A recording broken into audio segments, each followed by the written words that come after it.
اصل میں شریعت کو اعتراض اس کانٹریکٹ پہ ہے جو آپ نے بینک سے کیا ہے، اور وہ یہ ہوتا ہے کہ آپ کی رقم، آپ کی اصل سلامت رہے گی اور آپ کو ایک فکس اماؤنٹ آپ کو ملتا رہے گا.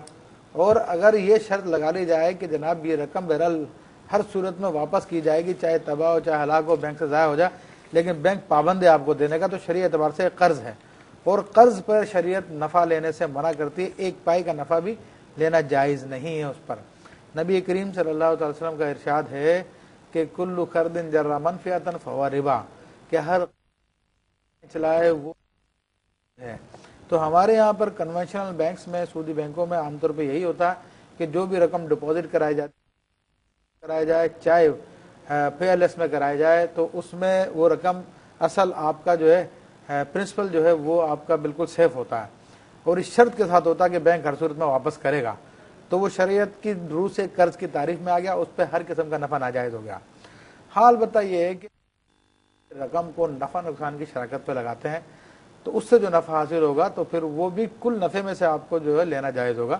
بہن نگاہ پاکستان میں ایسے کون سے بینک ہیں؟ الحمدللہ پاکستان میں اس وقت اسلامک بینکنگ کام کر رہی ہے، اور ملک پاکستان میں 5 فل فلیج اسلامک بینک جو باقاعدہ پورے اسلامی نظام کے تحت سسٹم چلا رہے ہیں، اور اس کے علاوہ دیگر تقریباً تمام بینکوں کے اندر ونڈوز ہیں، آئی بی ڈیز ہیں، اسلامک بینکنگ ڈپارٹمنٹ ہے جو شریعت کے بتائے ہوئے طریقے کے مطابق یہ اسلامک بینکنگ کرتے ہیں. تو جو ہے مداربت اکاؤنٹ میں جمع کرا لیں یا پی ایل ایس میں جمع کرا لیں تو مداربے اور شراکت کی بنیاد پہ چلتا ہے، اس سے نفع لینا جائز ہے. پھلوں کی فصل کٹنے کے بعد کچھ پھل باغ میں پڑے رہ گئے جو چھوڑ دیے گئے، اب انہیں کون اٹھائے؟ دیکھیں اگر وہاں پہ عرف دیکھا جائے گا کہ عام طور پہ پھل ہوں یا سبزی ہو یا جو بھی ہو پھل کی پیداوار، کھیت کی پیداوار، اگر چھوڑ دینے کا عرف ہے کہ بھائی جو چاہے لے جائے آ کر، تو پھر تو کوئی بھی لے سکتا ہے. اچھا، پانی میں بہتا ہوا اگر پھل آ جائے، امرود آ گیا ہے، سیب آ گیا ہے، وہ بہتا ہوا آ گیا پانی میں، تو ہاں اس کو لینا جائز ہے، کھا لیں گے اسے؟ ہاں اس کیونکہ وہ ضائع ہو جائے گا، اس کا اعلان بھی نہیں کیا جا سکتا، اس کو زیادہ دیر رکھا بھی نہیں جا سکتا. اچھا، جو جنگلوں میں مطلب بعض درخت لگے ہوتے ہیں جو کسی کی ملکیت نہیں ہوتی، مثال کے طور پر شمالی علاقہ جات میں ہم گئے تو ہم نے دیکھا کہ مسجدوں کے ساتھ جو ہیں وہ کنو کے درخت، چھوٹے چھوٹے درخت ہوتے ہیں لدے ہوئے کنو سے، اخروٹ کے درخت بہت لگے ہوتے ہیں جگہ جگہ، ملکیت کسی کی نہیں ہے، وہ ایک سبز و شاداب جگہ ہے، وہاں خود بخود ہی وہ اگاتے ہیں، تو وہاں کوئی پوچھتا بھی نہیں ہے. مطلب کوئی مسجدوں سے لوگ نکلتے کوئی کنو کی طرف منہ بھی نہیں ہوتا، وہاں ہوتا ہے وہ کھاتے نہیں. ایسی چیزیں جو ہیں وہ استعمال کی جا سکتی ہیں. دیکھیں ایک تو یہ کہ یہ پبلک پراپرٹی تو وہ مباح ہو گئی ہے، تو آپ اس کو توڑ کے بھی کھا سکتے ہیں، پڑا ہوا اس کو بھی لے سکتے ہیں، وہ استعمال ہو سکتا ہے. ہے، بالکل ہو سکتا ہے. لیکن اگر پرائیویٹ پراپرٹی ہے، کسی کے باغ کے درخت ہیں کنارے پہ لگے ہوئے ہیں، تو ان کے بارے میں فقہاء یہ فرماتے ہیں کہ اگر ٹوٹ کے خود بخود گر جائیں اور وہاں پہ عرف بھی ہو کہ راہگیر وغیرہ چلنے والے لوگ اس کو اٹھا کے کھا سکتے ہیں تو اس کے کھانے میں حرج نہیں ہے، لیکن توڑ کے وہاں سے لینا جائز نہیں ہوگا. اچھا، کسی نے کچھ برتن رکھ دیے، بارش ہو رہی تھی، برتن رکھ دیے کہ اس میں پانی بھر لوں گا اور جب بعد میں استعمال کر لوں گا، تو وہ پانی کوئی دوسرا لے جائے اٹھا کر؟ نہیں لے سکتا. اگر برتن اس کے لیے خاص کر دیا ہے کہ اس کے قبضے میں آ گیا ہے، قبضے میں آ گیا تو اب یہ اس سے کوئی اس کی ملکیت ہو گیا، اس کی ملکیت چھیننا کسی کی. اچھا، کچھ لوگ جانور قصدن چھوڑ دیتے ہیں، مطلب گائے ہے وہ دودھ ختم ہو گیا ہے، یا گدھا ہے وہ بیمار ہو گیا یا اب ضعیف ہو گیا بہت زیادہ. میں ذرا ایک کال لے لوں، انگلینڈ سے ہماری بہنیں ضائع ہو جائے گی کال. السلام علیکم. السلام علیکم ڈاکٹر صاحب. وعلیکم السلام. جی اللہ تعالیٰ آپ کو بہت خوش رکھے. بس بہن آپ کو بھی ہماری طرف سے بہت بہت السلام. آپ کی دعائیں بس کافی ہیں ہمارے لیے. جی فرمائیے. میرے بچے نے مفتی صاحب سے ملاقات کی تھی. ہمارا رہ گیا، ہم نہ ملے. مفتی صاحب سے انگلینڈ میں آئے تھے. چلیے آج اسکرین پر مل لیجئے، ٹیلی فون پر بات کر لیجئے. میں ذرا سائیڈ میں ہو جاتا ہوں، آپ لوگ بات کر لیجئے. بہت خوش رکھے. اچھا، اللہ تعالیٰ آپ کو بہت خوش رکھے. بڑی محبت. آمین. خدمت کر رہے ہیں دین کی. اللہ آپ کو زندگی تندرستی دے، اللہ کامیاب کرے آپ کو. میں نے مسئلہ یہ پوچھنا تھا. جی. ہمارے ایک گھر تھا ہمارے ہے ابھی بھی. تو میرے جو خاوند کے بھائی ہیں نا، انہوں نے 7 بہن بھائی تھے، تو انہوں نے ان کی زندگی میں ان سے اپنے لیے حصہ لکھوا لیا.